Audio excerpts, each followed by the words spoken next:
नाज़रीन, चैनल पाकिस्तान के फोरम से नसीर बुखारी आपकी खिदमत में हाजिर है। नाज़रीन, आज हम बात करेंगे जो कल इंडिया में किसाना पेश आया यौम जमहूरियत के मौके पे किसान इत्तेहाद जो रैली है वहां पे जो बैठे हुए 2 माह से, उन्होंने वहां पे लाल किला में वहां पे भी अटैक किया। फिर हमने देखा कि उस जो प्रोटेस्ट है उसमें बहुत ज्यादा शिद्दत आ गई। इसकी क्या वजूहत है, आज हमें इंडिया से ही ज्वाइन कर रहे हैं कर्नल सुरेंद्र सिंह साहब।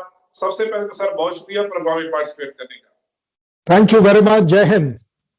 सर, सबसे पहले हमारे नाज़रीन को बताइएगा जो लाल किला है इसकी अहमियत क्या है, फिर हम आगे टॉपिक पे जाते हैं।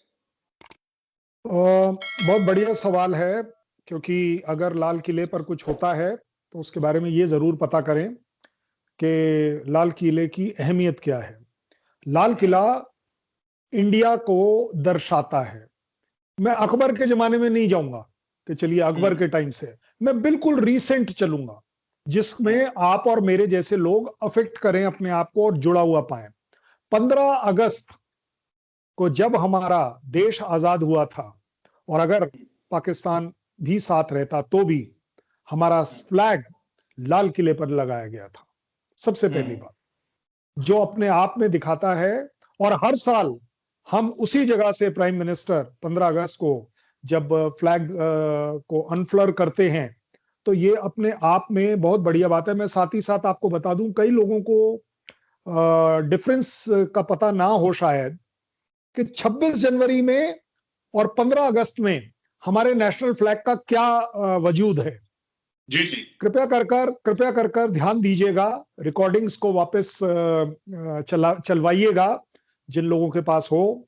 15 अगस्त मेरा देश का झंडा नीचे से ऊपर की तरफ चला और ब्रिटिशर्स का झंडा ऊपर से नीचे की तरफ आया। 15 अगस्त को यह हुआ। 26 जनवरी को क्या हुआ? 26 जनवरी को यही झंडा ऊपर का ऊपर रहा, लेकिन उसे फोल्ड कर दिया गया और उसे प्रेसिडेंट जब खोलते हैं तो उसमें से जो फूल गिरते हैं, तो दैट इज वेयर वो हमारा झंडा लहराता है। कितना बड़ा फर्क। वो झंडा जो मेरा देश को सम्मान देता है, देश के होने का डिक्लेरेशन करता है, वो लाल किले से अनफ्लर हुआ था। इससे और ज्यादा इंपॉर्टेंस मेरे जैसे मैं बहुत हिस्ट्री में नहीं जा रहा हूं, इसीलिए कि अकबर ने क्या किया, किसने क्या किया, दिल्ली के जितने बादशाह थे उन लोगों ने क्या किया। वहां से हमारे लिए सबसे बड़ी बात है, हर साल हम अपने देश की आजादी 15 अगस्त उस लाल किले से शुरू करते हैं, इसलिए उसकी इंपॉर्टेंस हमारे लिए बेस्ट है। आपने बड़े जबरदस्त तरीके से हमारे नाज़रीन को जो है इंडिया पाकिस्तान के दोनों जो नाज़रीन हमें देखते हैं सुनते हैं उनको आप बड़े अच्छे तरीके से आपने एक्सप्लेन भी किया। सर, 2 माह से जो है ये प्रोटेस्ट वहां पे लोग किसान बैठे हुए हैं दिल्ली में। वैसे तो वो पंजाब के तक तो हम देखेंगे भारतीय पंजाब में ये 3-4 माह से ये जो प्रोटेस्ट है ये जारी है। सर, जो अभी की ताज़ा सिचुएशन है वहां पे जो दिल्ली पुलिस के मुताबिक 15 के करीब जो है FIR हो चुकी हैं, 80 के करीब जो है एहलकार वो जख्मी हुए हैं और उसमें एक किसान उसकी डेथ भी हो चुकी है। ये जो तहरीक है सर, इसका आगे क्या फ्यूचर देख रहे हैं? और दूसरा सर, इससे ही जुड़ा सवाल, लाल किले के पास जिस तरह उन्होंने मजहबी अपना झंडा लहराया है, इससे क्या मैसेज जाएगा? फिर पहली बात, ये इंसिडेंस कभी होना नहीं चाहिए था। दुख की बात है, दुख की बात है, पूरे देश के लिए नहीं, पूरे वर्ल्ड के लिए, क्योंकि ये दिखाता है और ये वर्ल्ड का ट्रेंड चल पड़ा है कि जब तक आपका प्रोटेस्ट वायलेंट नहीं हो जाता उसको वो अटेंशन ही नहीं मिलती। लोग अपने आप को उस प्रोटेस्ट में सक्सेसफुल नहीं पा रहे। चाहे वो आप ट्रंप का एग्जांपल ले लीजिए, चाहे किसी देश का ले लीजिए। मैं पाकिस्तान या इंडिया स्पेसिफिक बात नहीं कर रहा हूं, मैं पूरे वर्ल्ड की बात कर रहा हूं। शर्मनाक बात है कि हमारी इंसानियत इस दुनिया में गिर रही है, क्योंकि जब तक हम लड़ाई झगड़ा कर कर नहीं दिखाते हैं तो समझा जाता है कि शायद हमारा प्रोटेस्ट कमजोर है। ये एक अपने आप में एग्रेसिव होना, अपने आप में एक क्रेडिट ले रहे हैं लोग, गलत बात है, बिल्कुल नहीं होना चाहिए। और स्पेशली क्योंकि पाकिस्तान और इंडिया दोनों के दोनों किसानों, जवान और किसान, इसके बलबूते पर काफी इज्जत महसूस करते हैं, काफी अपने आप को मजबूत महसूस करते हैं। ये दो ही कम्युनिटी रह गई थी जो कभी भी अपने देश के लिए कुछ खराब नहीं कर सकती। अनफॉर्चुनेटली, चाहे वो किसी ने हाईजैक किया, क्या पॉलिटिकल रीजन रहा, क्या भी रहा, बॉटम लाइन, मेरे किसान के इस आंदोलन को एक तरह से कह सकता हूं कलंक लग गया, चाहे किसने भी लगाया हो, लेकिन गलती हम सबकी है। इससे सवाल खड़ा होता है कि गलती किसकी है। अगर अगर अगर आप मेरे से पूछें और अगर आप अपने गिरबान में भी झांक के देखें और हर आदमी अगर इसको थोड़ा सा सोचे, गलती थी किसकी? गलती थी पब्लिक की, गलती थी किसान की, गलती थी पॉलिटिशियन की, गलती थी सिस्टम की, गलती थी सब लोगों की। इसमें एक किसी को पॉइंट आउट कर कर सिर्फ ये बोल देना कि जी किसानों ने ऐसा कर दिया, किसानों ने अगर करना होता तो पिछले 2 महीने से क्यों नहीं किया? अगर करना होता, अगर यही उनका एम ये नहीं है। किसानों की गलती है, मैं मानता हूं। किसानों की सबसे बड़ी गलती यह है कि उन्हें अपने इस आंदोलन के ऊपर कंट्रोल रखना चाहिए था। और जैसा आज सारे नेता किसान के बोल रहे हैं कि ये लोग हमारे नहीं थे, इन लोगों ने हमारे नाम पर गलत काम किया है, वो सब के सब कंडेम कर रहे हैं। ये गलती हमारी किसान के लेवल पर भी है, सिस्टम के लेवल पर है। क्यों सिस्टम फेल होगा? आपका दूसरा सवाल जो ज्यादा जरूरी है कि इन लोगों ने जाकर जो झंडा वहां लगाने की कोशिश करी, उसका मतलब क्या है? देखिए, अगर इसको बिल्कुल बाल की खाल निकाल कर देखा जाए तो वो ग्रुप, मुझे लगता है, सिर्फ ये दिखाने की कोशिश कर रहा था, क्योंकि अगर आप देखें उसके बैकग्राउंड में तिरंगा झंडा भी लहरा रहा था, ऐसा नहीं है कि वो नहीं था, लेकिन उनका कहना था, उनका एक सिंबॉलिक जेस्चर शायद ये रहा, गलत है सही है की बात नहीं कर रहे हैं अभी आप, लेकिन उनका सिंबल ये रहा कि यस, हम भी, किसान भी आजादी ले सकते हैं, हम भी उस मुकाम तक पहुंच सकते हैं। उस झंडे को नहीं हम छुएंगे, उस झंडे को नहीं हम उतारेंगे, लेकिन हमारा जो झंडा है, किसान का जो झंडा है, वो भी एक आसमान की तरफ जा सकता है, और वो भी उस जगह से जो कि है लाल किला।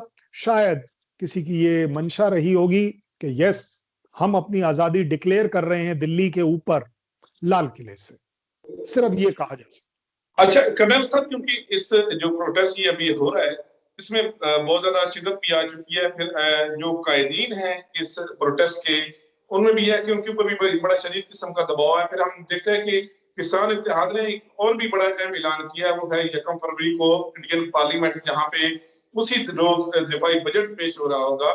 तो आने वाले दिनों में आप क्या समझते हैं, इसमें मजीद शिद्दत आएगी या हुकूमत इस हवाले से इस प्रोटेस्ट को रोकेगी? क्या लाएमल हो सकता है? नहीं, मुझे लगता है यस, हो सकता है। यस, देखिए देखिए, अब तो वो वाली बात आ गई है कि बुरा तो हो ही चुका है, या मैं कहूंगा एक तरह से बुरे बुरे होने की शुरुआत तो हो ही गई। चाहे वो एक किसान की मौत हुई हो, चाहे वहां 70-80 पुलिस वाले इंजर हुए हों, ये सब अब मायना नहीं रखता। मायना रखता है, जो आपने अच्छा सवाल किया है, कि आगे हम क्या देखते हैं। मुझे लगता है किसान भी इससे समझदार होगा, जिम्मेदार समझेगा अपने आप को, और अपने हर स्टेप को इवेलुएट करेगा, अपने आप को ऑर्गेनाइज करेगा कि इस तरीके से किसी भी तरह कोई ग्रुप या कोई आदमी उनके इस अच्छे एक आंदोलन को खराब नाम ना दे दे। मुझे लगता है इस बार किसान काफी केयरफुल रहेगा इस बात से। सिस्टम, पुलिस सिस्टम कह लीजिए, महकमा कह लीजिए, सरकार कह लीजिए, सरकार भी वाइज हो गई है कि अगर आप इस तरीके से काम करेंगे कि अगर प्रॉब्लम को सॉल्व ना करें, रिजॉल्व ना करें, सिस्टम में पुलिस को आप उस लेवल तक ना लेकर आए कि इस तरह का प्रोटेस्ट अगर हो रहा हो तो उसे कंट्रोल किया जा सके। सिस्टम भी जगह है, सिस्टम भी और इसमें इंप्रूवमेंट लाएगा। और मुझे लगता है कि ये जो कॉल करी गई है पार्लियामेंट चलो की, जी जी, सेरेमोनियली से अगर मैं अगर किसान और इनके बीच में एक मध्यस्थता करूं, तो मैं ये जरूर कहूंगा कि ठीक है, किसान के वो 10, 20, 30, 40 ऑर्गेनाइजेशंस के हर एक के एक नेता अपने एक ट्रक के ऊपर बैठे, एक ट्रैक्टर के ऊपर बैठे, और आइए पार्लियामेंट, आइए हम आपको लेकर चलते हैं, police will escort you, where is the problem?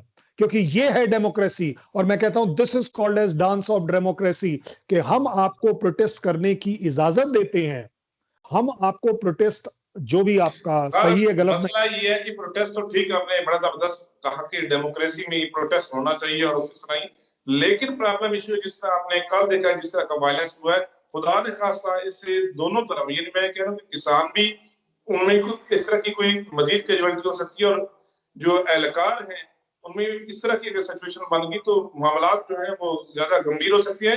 और साथ साथ एक बरतानी अखबार द गार्डियन ने भी मुनतबिक हुकूमत को वार्न किया है, मोदी हुकूमत को भी, कि ये मोदी हुकूमत के लिए जो प्रोटेस्ट है, जिस तरह की कल आपने देखा कि हंगामा, ये एक भयानक ख्वाब हो सकता है। भयानक बिल्कुल हो सकता है, क्यों नहीं हो सकता। अगर 10, 20, 30, 40, 50, हजार, लाख लोग अगर आते हैं तो चीजों में खराबी तो होगी। मेरे से आज हो, भगवान करे मैं सही हूं, मैं ये नहीं कहूंगा कि मैं गलत हूं, भगवान करे कि आज मैं जो आपके साथ बात कर रहा हूं वो सही हो। मुझे नहीं लगता कि अगला प्रोटेस्ट किसी भी तरह का वायलेंस लेकर आएगा, क्योंकि पब्लिक जिम्मेदार हो गई है, किसान रिस्पॉन्सिबल हो गया है, सरकार जागरूक हो गई है कि अगर आप इस तरीके से अपनी डेमोक्रेसी का नाम खराब करेंगे, डाउन करेंगे, आप कंट्रीब्यूट नहीं कर रहे हैं, आप अपने देश के खिलाफ काम कर रहे हैं, चाहे वो सरकार हो, चाहे वो पब्लिक हो, चाहे वो आंदोलनकारी हो, तीनों। मुझे नहीं लगता इस बार किसी भी तरह का वायलेंस होगा। फौजी हूं, फौज की तरह सोचता हूं, पॉजिटिव इसलिए सोचता हूं कि देखिए, मुझे मेरे देश के लिए सोचना है, और देश के लिए अगर ये तीनों ग्रुप सोचेंगे, इस बार वायलेंस नहीं होगा। मेरे से पत्थर पर लिखवा लीजिए। जी, बहुत शुक्रिया कर्नल शैलेंद्र सिंह साहब हमारे प्रोग्राम में पार्टिसिपेट करने के हमेशा के लिए। और हम आने वाले जो दिन हैं, खासतौर पे इसी हवाले से और मजीद पॉलिटिक्स के हवाले से जो है पाकिस्तान इंडिया के दरमियान, हमेशा आपको लेते हुए रहते हैं, और आप हमारे चैनल के लिए टाइम भी निकालते हैं। तो एक दफा फिर वंस अगेन आपका बहुत शुक्रिया सर। नाज़रीन, आज के लिए बस इतना ही। आपका मेजबान नसीर बुखारी, सीरत पाकिस्तान के फोरम से आपसे इजाजत।